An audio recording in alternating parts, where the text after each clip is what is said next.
Welcome, everybody, to Dead Talk Live. And today we have a very special guest, Betsey Brown, star of The Scary of the 61st.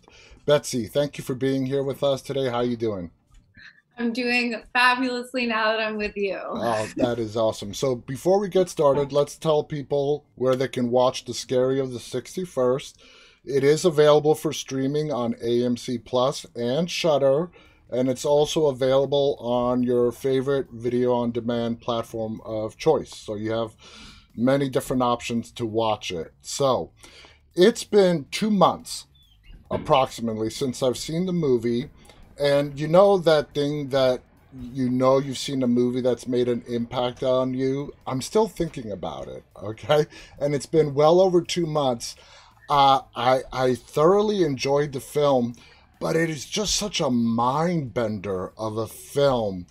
Tell me your reaction when you were first approached and saw the script or it was explained to you. I want to hear what your reaction was.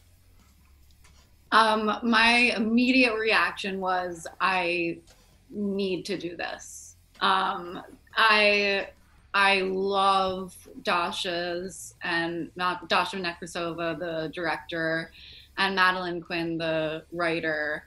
Dasha co-wrote it. Yeah. I love their tenacity and their willingness to push boundaries, and I feel really connected to that desire, specifically also to use my body as a form of protest. And that's how I see the film. I feel like the film uses sexploitation as a Mm-hmm. way of protesting the evil in this world. Yeah. And I just felt like really on the same wavelength as what they were trying to do. And I knew that not a lot of other actresses would be willing to do what the part requires. And so I just really was like, I have got to do this. I agree. This is a movie like I've never seen before. And I mean that. I've seen a lot of movies. This is something I've never experienced before.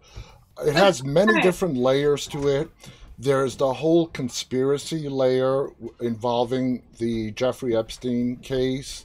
Um, so when you were introduced to your role, Addie, and you are, you, Madeline, and Dasha are the three prominent characters in the film, but you all have equal time on screen. But I would say, like, the movie really focuses around Addie and what happens throughout the film to Addie. Like you said, it's a lot of physical on screen representation of what a person goes through. Let's go into that apartment complex that Addie and Noel rent together. What do you think it was in that apartment, whether it's supernatural or not, that was attracted to Addie but not Noel? I love this question so much. I'm getting chills. I do think that Addie specifically is extremely vulnerable. That's why she's an actress too. She considers herself and is certainly a vessel. And so if any evil spirit is going to be able to penetrate um, between the two of us, it would be Addie, because she's like, because of her vulnerability, basically. The Um, way, oh, I'm sorry, I didn't mean to cut you off, okay. but Oh, the that's it. way that I would describe Addie as a character, she's a very needy character. Okay, we see that in her relationship with her roommate Noel, and we also see it in her romantic relationship with her boyfriend Yeah. Greg, played by Mark Rappaport, I believe. Uh, Yes.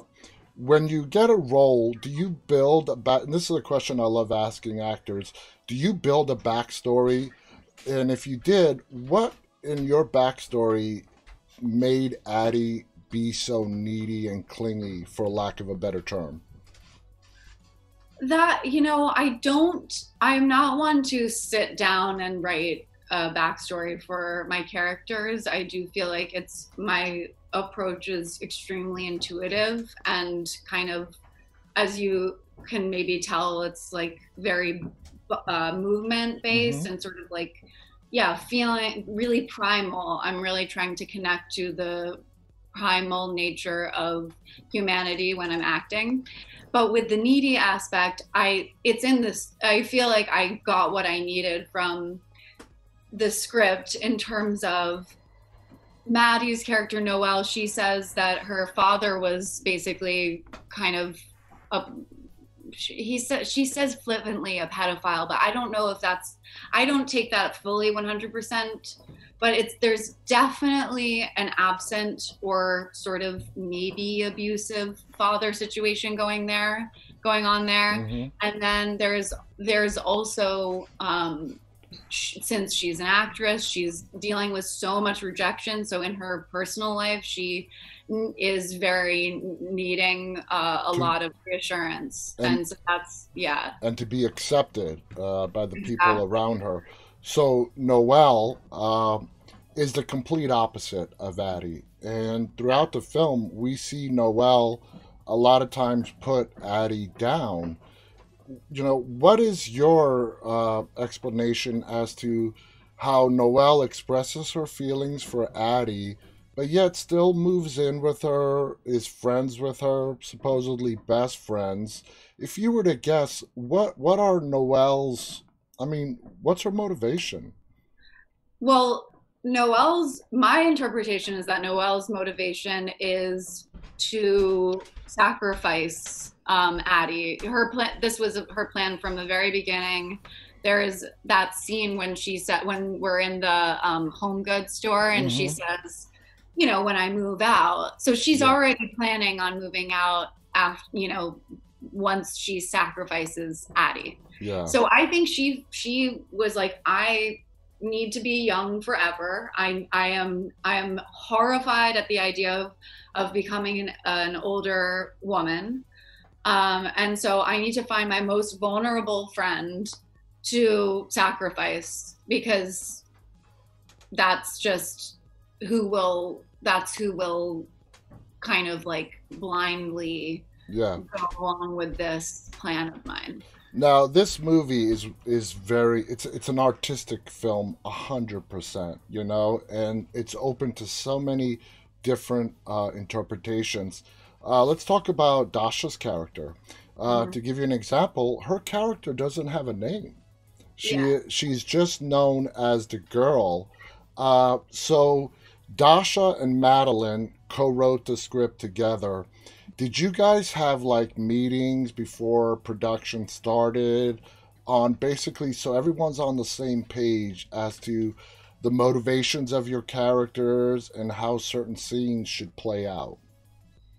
You know, we really didn't, because we are all sort of this intuitive mind when it comes to approaching the characters. And I think that the best thing that a director can do for me is to give me the feeling that they trust me wholeheartedly, Yeah. and that they trust whatever impulses that I have on set will be the right ones. And that was just such a gift that Dasha gave me. I felt like she from the minute we did do a read through, and when we did that read through, I was like, oh, like Dasha's making it really clear that my interpretation is Addie. Like I just am Addie.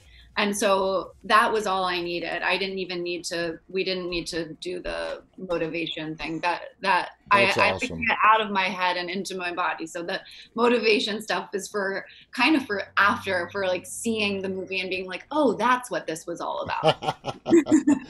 Now, your character has some very explicit scenes, sexually explicit Yeah. scenes in the movie. Did you at all have any reservations about doing that? How it might be taken? Any maybe negative backlash it might get? What were your thoughts?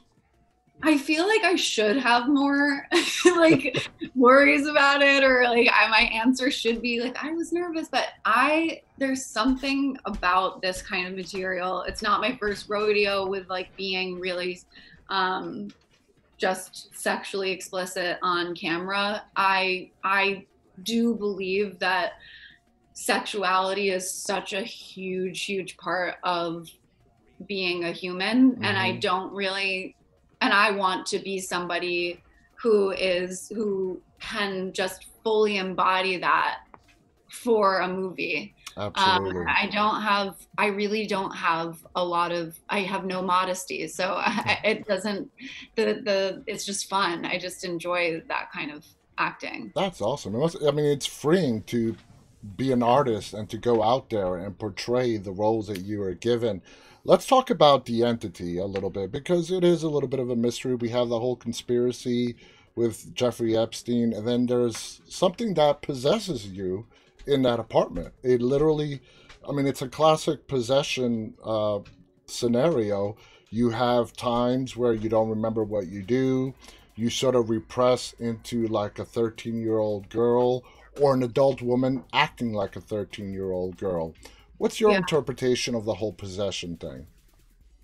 Yeah. So this is, it's, my interpretation is that I was possessed by um, one of Epstein's victims, Mm-hmm.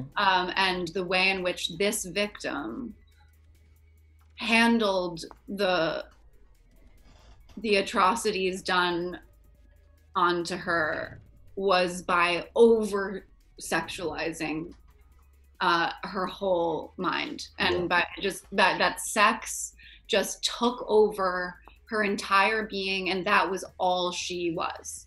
And baby, like, it was just like this primal sexual reaction to what happened to her. And that's like, I feel like that is a really upsetting Mm-hmm. response for some people to see, Mm-hmm. because it's not the, I don't think it's the one that, of course, if we're dealing with Jeffrey Epstein's victims, we want to deal with them with so much care, and we don't want to think of them as over sexualized to the Yeah. point of grotesqueness. However, I do know that that is a very legitimate response to this sort of thing, Mm-hmm. and women and anybody can respond so vastly differently. And I think that the for the movie, it was what was being explored, and it's such an uncomfortable thing that is being explored. It is, but it does need to be talked about and approached in some manner.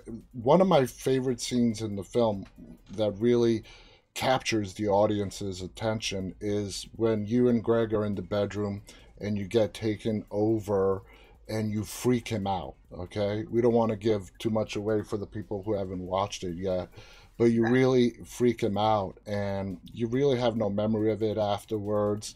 That was a really powerful moment. Was that difficult to shoot? Did you guys get it on the first take? What was it like shooting that scene and the entire sequence? So, one of the interesting things about actually being on set is some of the most upsetting moments is actually, it can, behind the scenes, can be the most light. So I think we all handled that with an approach of real lightness, um, to not to like take away from what was going on, but just basically to kind of cope. Yeah. And there is a kind of humorous aspect to the entire film, which I think is to its benefit, because we have to be able to laugh at these horrible things. Exactly, like the conspiracy theories between, Dasha, the girl, and Noel, they're just so outlandish. Yeah. And I'm amazed at how Noel, who seems to be a really intelligent person, Mhm. falls for these conspiracy theories. Now, do you think Noel is taking medications? There's the whole aspect of the speed amphetamines being brought into the picture. Do you think that's important part of the film, or it was just like something that the audience should just glance over? No, I think that was really important. I feel like that is those are parallels. This addiction to conspiracy and the truth and getting to the bottom of it, and also this fueled by this addiction Yeah. to I'm I'm probably not the best person to talk about this aspect of it because I don't like speed at all. And so I don't know what I'm really much more of a weed girl. but but like I think there's something to do with like it's and it also ties in with the romance that I don't hope I'm not giving away too No, many. no, no, no. No, it's fine. Those three things I think together just just equal like they're just very it's like this is what these are the ingredients that make for a total spiral. Absolutely. When you What's your watch, idea of the speed thing? absolutely, I completely agree. When you were watching the film, and you see Addie's path throughout the film, and do you think the ending was inevitable for her after the event started to unfold in that apartment? Yes, 100%. I don't think there's any way she could have had a different um, scenario. She was destined from the second she decided to move in with Noel. Yeah, it's like she sealed her own fate. I mean, unknowingly, but that's how it played out. And then, of course, we see what happens with Dasha's character. Of the ending. We're not going to give it away, but it's sort of like a poetic justice, a coming to a realization for Dasha's character. That's how I interpreted the ending. Mhm. How do you interpret the ending? I yes, I definitely interpret it as this woman who we are seeing this woman Dasha's character, the girl going down absolutely the wrong path for in order to fulfill this desire that most everybody wants is Yeah, just truth. the But truth. it's so but the truth is that we're never going to know the truth about some things. I have to point out your performance. You were brilliant in this film. You had a very complicated character to play, and your performance going from Addie not possessed, Addie possessed, your spiral into madness, portrayal of a little girl was just so spot on. Did you really have to dig deep when you were shooting that? Is there a technique? Because I'm sure people that are going to watch this, actors who want to become actors, and they'll see the things that you did on screen, and they'll probably want to ask you what your secret is. I'm not asking you to reveal your secret, but when you go into these really emotional scenes as an actor, what do you draw upon? I'm going to go with my first thought and like my first impulse, which is the moment. You draw upon the moment, and which means you have to be living extremely truthfully under these imaginary circumstances, and whatever impulses come to you in that moment, trust them 100% and run into them with no fear whatsoever. Yeah, Because we do fear is going to kill your artistic anything, your yeah. artistic voice, and and that goes for actors too. You know, we need to be fearless in listening to our bodies and our impulses. That is so big. And get out of your head. Yeah, don't overanalyze it. Get Uh, out of your head. the film is obviously takes place in New York. It was shot in New York. That is accurate, right? It was shot in New York. Yes. I know. Yeah, Sometimes it can really be tricky. yeah, And it takes place in the Upper East Side. Now, those who have been in New York, lived in New York, know that the Upper East Side is the rich area of Manhattan. oh That overlooks Central Park. It's just a very nice, expensive area to live. Do you also think that location was a key element to this film and story? absolutely. The setting was extremely important to the story, to be in Jeffrey Epstein's world, um, Yeah, and feel the wealth, because really The Upper West Side, where I'm from, is also a wealthy area, Hmm. but it is so different from the Upper East Side. The Yeah. Upper East Side is so it's like dripping wealth. You know, it's Oh like yeah. It's they New want York social elite. yes, they want to show, perform the wealth, and that is such a huge part of Jeffrey Epstein's disgusting allure. And His deception that he house. used. Yes, the we were very close.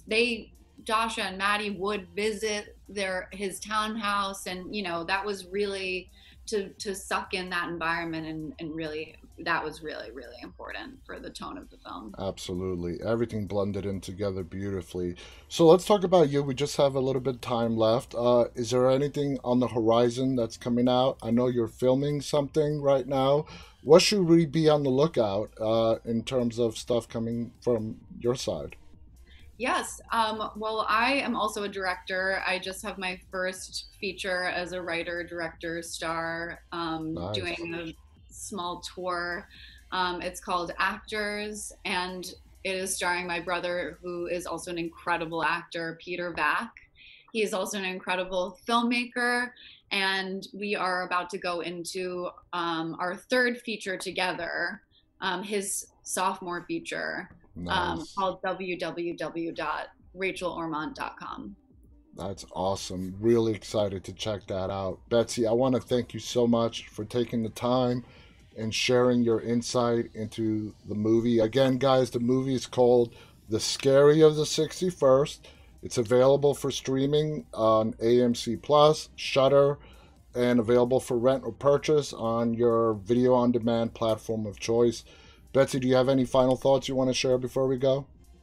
No, just that this has been so lovely. Thank you for really thinking about the film in a deep way. It's been so nice to do a deep dive into the character and into the film. Absolutely. Thank you Thank for coming on and sharing your insight. It's been awesome. Guys, thank you so much.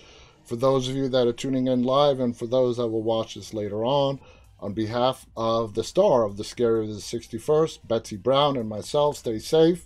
And until next time, stay walking. Bye, everybody. you.